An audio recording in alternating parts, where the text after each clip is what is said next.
Good evening. Welcome to the Wednesday prayers, the Wednesday liturgy. We've been away from live broadcasts for a while. There have been some social media problems with the technology not working properly. In one case, I was being required to provide information about who I am, and the system was not able to accept that. So it's been going around in circles on that particular app for, I would say, about 10, 12 days, something like that. So it kind of got out of the normal sync, and we're getting back into things, kind of picking up from where we left off.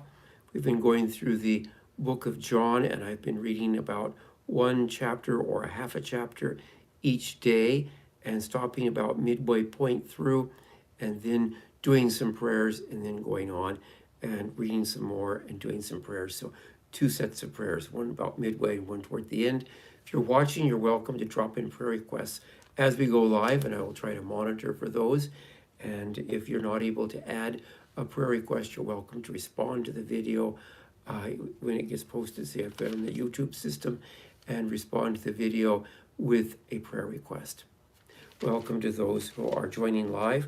We are in John chapter 8, and we left off about verse 30. So this is the Gospel of John, chapter 8, starting verse 30. I'm going to make a comment because you're going to hear this term as we go through the Gospel of John. There's a reference to the Jews. Now, my personal opinion is this is what it means when it says the Jews. This whole book, the entire Bible, is basically a Jewish document, if we get down to it. It is a document about Jewish people, by Jewish people. And many of the people in the early Christian church still consider themselves to be Jewish. They tried to go to synagogue as long as they were allowed to temple as long as they were allowed to. That's kind of where many things are at. So that's kind of the background to this. When they're referring to people as the Jews, usually that's a reference to people who were in administrative positions, high positions within Judaism, people who had some power and connections within religious circles. So that's kind of generally what you would see there. And we need to remember as well that there was a close linking between the Roman authorities and the priests, and of course the high priest. The high priest was appointed by Roman authorities. So you see this linking between church and state, in this case synagogue, temple and state linking. And verse 30 has a title on it, kind of a subtitle to help us know what's going on. It says, "The Children of Truth." So I think I will read to about verse 44. We'll stop for our first set of prayers at that stage. As Jesus spoke like this, many believed in him. Jesus went on to say to the Jews who believed in him, "You will be my true disciples if you keep my word. Then you will know the truth, and the truth will make you free." They answered him, "We are descendants of Abraham and have never been slaves of anyone. What do you mean by saying, 'We will be free'?" Jesus said to them, "Truly I say to you, whoever commits a sin is a slave. But the slave doesn't stay in the house forever. The Son stays forever. So if the Son makes you free, you are really free. I know that you're descendants of Abraham, yet you want to kill me, because my word finds no place in you. For my part, I speak of what I have seen in the Father's presence, but you do not do what you have learned from your father." They answered, "Our father is Abraham." And Jesus said, "If you were Abraham's children, would you do as Abraham did? But you want to kill me, the one who tells you the truth that I have learned from God. This is not what Abraham did. What you are doing is the works of your father. The Jews said to him, We are not illegitimate children. We have one Father, God. Jesus replied, If God were your Father, you would love me, for I came from God, and I am here. I did not come on my own decision, but it was He Himself who sent me. Why do you not understand my teaching? It is because you cannot bear my message. And we're going to stop right there for a little bit.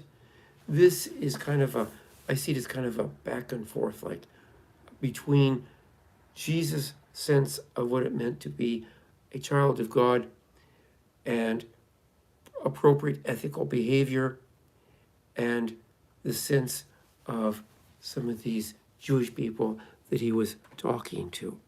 And of course, most of these Jewish people he was talking to were not believers, and those are the ones that he's addressing as the Jews. People were antagonistic to him, people plotting to take his life. Moving to our first set of two prayers. This is going to focus mainly on international things, things of real concern, beyond just the borders of where you and I may live.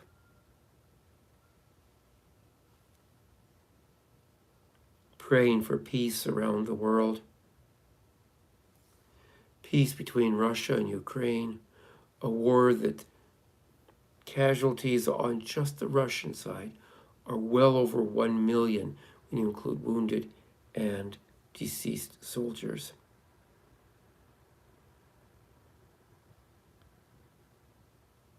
Prayer for peace between Israel and Gaza.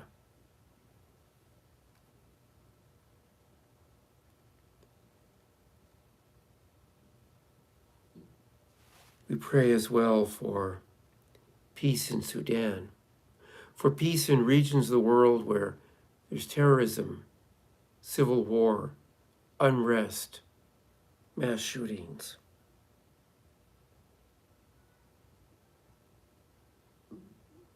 Praying for 3 churches that are struggling to find a sense of identity with changes that have happened, a sense of who they are, a sense of their new mission, revitalized, refurbished mission.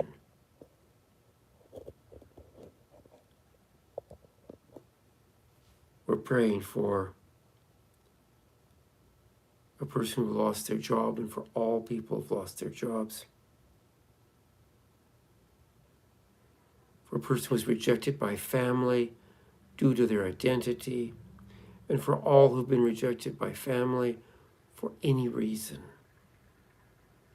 The pain of being rejected by a family is pain that just keeps giving and keeps going. It can last for decades.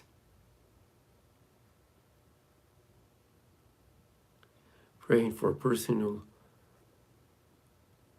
I already said that one. Praying for those who are bullied. For families where there's been loss, such as a family where a father died.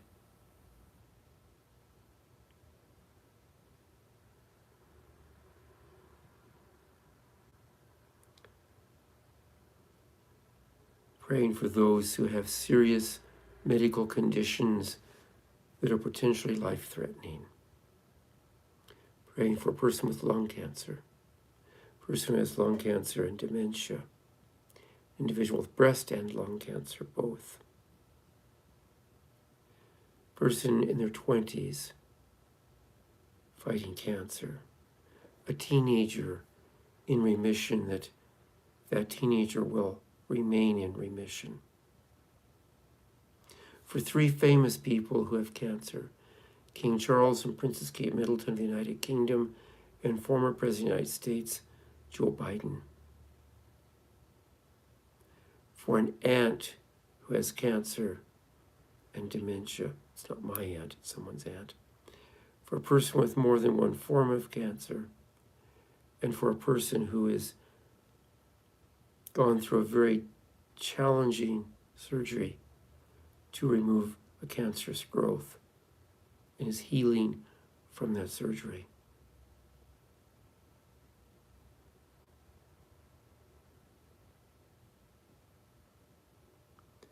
And we are going to go back and finish our reading in the last half of John chapter 8, starting with verse 44, which is where we left off. The father you spring from is the devil, and you will carry out the evil wishes of your father, who has been a murderer from the beginning. He didn't uphold the truth, for in him there was no truth. And now, when he speaks for himself, he lies. He is a liar and the father of lies. Now I speak this truth, and you don't believe me. Which of you could find any faults in me? Then if I speak the truth, why do you not believe me? He who is of God hears the words of God, and you don't hear because you are not of God. The Jews retorted, so are you saying that we are Samaritans? Are you right in saying that you are a Samaritan and you are possessed by a demon? My apologies. Jesus said, I am not possessed, and you try to shame me when I give honor to my Father. I don't care about my own glory. There is one who cares for me, and he will be the judge. Truly I say to you, if anyone keeps my word, he will never experience death. The Jews said, now we know that you have a demon. Abraham died, and the prophets as well, but you say whoever keeps my word will never experience death. Who do you claim to be? Do you claim to be greater than our father Abraham, who died, and the prophets also died? Then Jesus said, if I were to praise myself, it would count for nothing. But he who gives glory to me is the Father, the very one you claim as your God. Although you don't know him, I know him, and if I were to say that I don't know him, I would be a liar like you. But I know him, and I keep his word. As for Abraham, your ancestor, he looked forward to the day when I would come, and he rejoiced when he saw it. The Jews said to him, you are not yet 50 years old, and you have seen Abraham? And Jesus said, truly, I say to you, before Abraham was,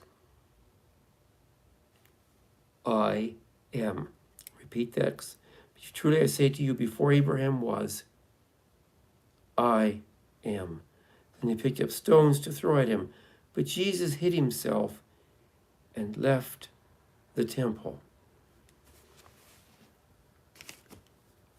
This is a theological discussion, kind of an argument, if you want, between Jesus and other people who were Jewish. Jesus was Jewish. And this discussion, of course, gets polarized and heated. And people who are angry with Jesus are kind of wanting to do harm to him. Jesus recognizes this and calls them out on that. Tomorrow we will move to the next chapter of the Gospel of John.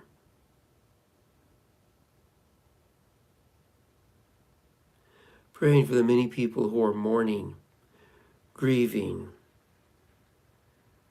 in trauma, because they've lost loved ones, friends, family, due to war, due to shootings, due to terrorism. We pray for reduction in the kinds of pollution that causes global warming. Praying for William Barber II, his life, his health, and his ministry.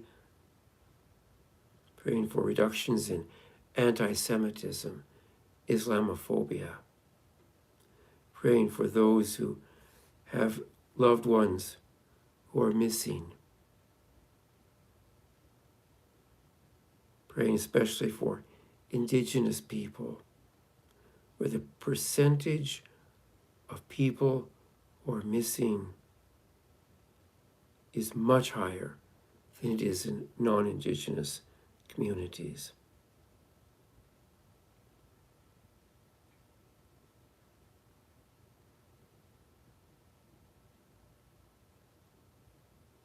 Today, on Wednesday, we're going to conclude most of our prayers by praying for people who are also part of the Abrahamic faiths, Jewish people and Muslims.